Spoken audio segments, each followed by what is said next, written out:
தந்தை மகன் தூய ஆவியின் திரியேக ஆசீர்வாதம் நம் அனைவரையும் ஆசீர்வித்து காப்பதாக.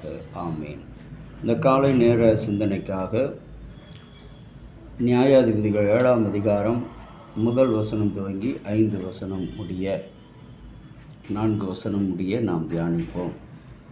அப்பொழுது எருபாகால் என்கின்ற கிதியோன் அவனோடு இருந்த ஜனங்கள் யாவரும் காலமே எழுந்து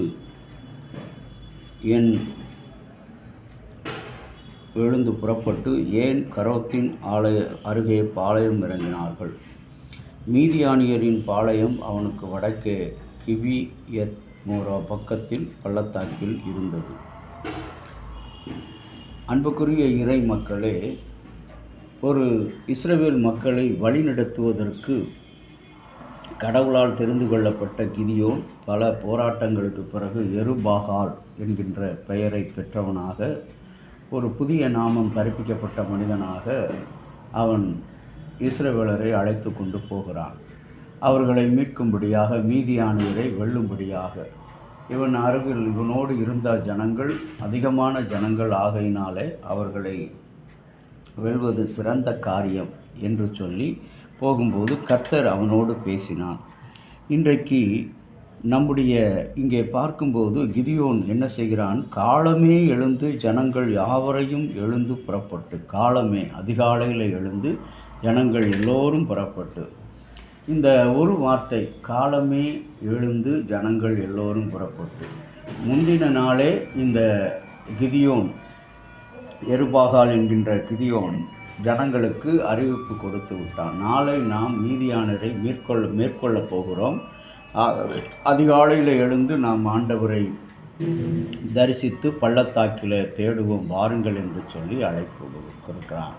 அன்பான இறை மக்களே, இன்றைக்கு இந்த வார்த்தை, ஊழியர் சொன்ன இந்த வார்த்தை, இஸ்ரவேலை வழிநடத்த தீர்க்கதரிசியாகிய இந்த கிதியோனுடைய வார்த்தைக்கு கீழ்ப்படிந்து அத்துணை ஜனங்களும் திரளாக கூடி வந்தார்கள். அங்கே பார்க்கும்போது 2வது வசனத்தில், இந்த இவ்வளவு ஜனங்கள் உன்னோடு வந்திருக்கிறார்கள், ஆகவே இவர்களை அந்த மீதியான கையில் ஒப்பு கொடுக்க முடியாது என்று சொல்லி கட்டளையிடுகிறார். அன்புக்குரிய இறை மக்களே, கர்த்தருடைய ஊழியர் என்பவர், கடவுளுடைய பணியாளர் என்பவர், அருள்பணியாளர் என்பவர், நற்செய்தியாளர் என்பவர் கடவுளுடைய சித்தத்துக்கு உட்பட்டு தன்னுடைய ஊழியத்தின் பாதையை மக்களை எவ்வாறு நடத்தி கொண்டு செல்ல வேண்டும், அவர்கள் இல்லங்களை சந்தித்து அவர்களுக்கு ஒவ்வொரு மாதமும் ஜீவ உணவாகிய கடவுளின் வார்த்தையை கொடுக்கிற ஒரு காரியத்தை பார்க்கிறோம். இன்றைக்கு நம்முடைய ஊழியங்களில் பொய்யான வெள்ளை அங்கி தரித்தவர்கள் மாத்திரமல்ல, ஆட்டுத்தோலை போர்த்து கொண்டு வருகிற ஓநாய்களைப் போல அநேகர் இல்லங்களை கவ்வி அவர்களுடைய பொருள்களையும் அவர்களுடைய உடைமைகளையும் சூறையாடி செல்கிற நற்செய்தியாளர்களை இன்றைக்கு பார்க்கிறோம். ஆகவே ஆண்டவருக்குள் பிரியமான இறை மக்களே, இன்றைக்கு அதிகாலையில் எழுந்து அவன் சொன்ன அந்த கிதியோன் சொன்ன ஒரு வார்த்தைக்கு அந்த மக்கள் அனைவரும், அவனோடு இருந்த ஜனங்கள் யாவரும் காலையில் எழுந்து புறப்பட்டு அருகே பாளையத்திற்கு சென்றார்கள். பாளையத்திற்கு சென்று சொன்னால் அது ஒரு மறைந்து கொள்ளுகிற இடமாகவும் ஆண்டவரோடு உறவாடுகிற ஒரு இடமாகும். அதிகாலையில் எழுந்து நமக்கு பலன் யார், நமக்காக யுத்தம் செய்கிறவர் யார் என்று சொல்லி இன்றைய நாளிலே நினைக்கலாம். இதை கேட்டுக்கொண்டிருக்கிற அருமையான கர்த்தருடைய பிள்ளைய, என்னுடைய முயற்சிகளெல்லாம் தோற்று போகிறது. இன்றைக்கு வரலாற்றில் மிக மிக முக்கியமான ஒரு புதிய கண்டுபிடிப்புகளை நினைவுகூறுகிற நாள், இன்வென்ஷன் ஆஃப் டே என்று சொல்லி பிப்ரவரி 16ஆம் நாள் இது கண்டுபிடிக்கப்பட்டு புத்தாக்கமான நாட்டை மேம்படுத்துவதற்காக சக்தி வாய்ந்த ஒரு நாளாக இது மாறுகிறது. இதில் அறிவியலாளர்களுடைய மதிப்பையும் பாராட்டுகளையும் நோக்கத்தை, இளைஞர்களுடைய முன்னேற்றத்தை ஊக்குவிப்பதற்காக இந்த நாள். இந்த கிதியோன் அவ்வாறாக ஜனங்களை ஊக்குவிக்கும்படியாக பாளையத்துக்கு காலமே எழுந்து புறப்படுகிறார். இன்றைக்கு நீங்களும் நானும் தேவ வார்த்தை நம்மிடத்தில் வந்தும் கூட, தேவ ஊழியர்கள் நம்முடைய இல்லங்களில் சந்தித்தும் கூட நாம் என்ன செய்கிறோம்? எங்களுக்கு அந்த நேரம் இல்லை, இந்த நேரம் இல்லை, இப்படி அல்ல, இப்போ வரமாட்டார்கள் என்றெல்லாம் நாம் சொல்லக்கூடாது.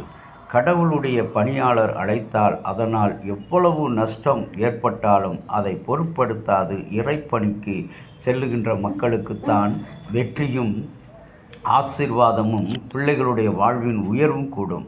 இன்றைக்கு ஒரு நாள் வருகின்ற நாளிலே நாம் தபசு காலங்களை பிரவேசிக்கப் போகிறோம். முதல் நாளிலே நாம் உபவாசித்து ஜெபிக்கப் போகிறோம். அந்த பகல் கர்த்தருக்காக ஒரு நாளை நாம் செலவழிப்போம். கர்த்தர் நம்மை ஆசீர்வதிப்பார். இந்த கிதியோன் சத்தத்துக்கு சகல ஜனங்களும் செவி கொடுத்தது போல நீங்களும் நானும் இந்த நாளிலே செவி கொடுப்போம். புதிய ஆசீர்வாதத்தை, புதிய ஒரு ஆவிக்குரிய ஜீவியத்தை, ஆவிக்குரிய மன்னிப்பை கடவுள் இந்த நாளிலே நமக்கு கொடுக்க இருக்கிறார். கடவுளை நோக்கி ஜெபிக்கலாமா? அன்பின் பரலோக தந்தையே, உம்மிடத்தில் நாங்கள் கேட்டுக்கொள்கிற எல்லாவற்றையும் எங்களுக்கு நேர்த்தியாய் தருகிற தேவன், இந்த நாளிலும் ஆண்டவரே உம்முடைய சன்னிதானத்தில் வந்திருக்கிற நாங்கள் கிதியோனுடைய சத்தத்துக்கு செவி கொடுத்த அந்த ஜனங்களைப் போல நாங்களும் எங்களுடைய ஊழியக்காரர்களுக்கு நாங்கள் செவி கொடுத்து கீழ்ப்படிந்து நடக்க நீர் துணை புரிந்தருளும்.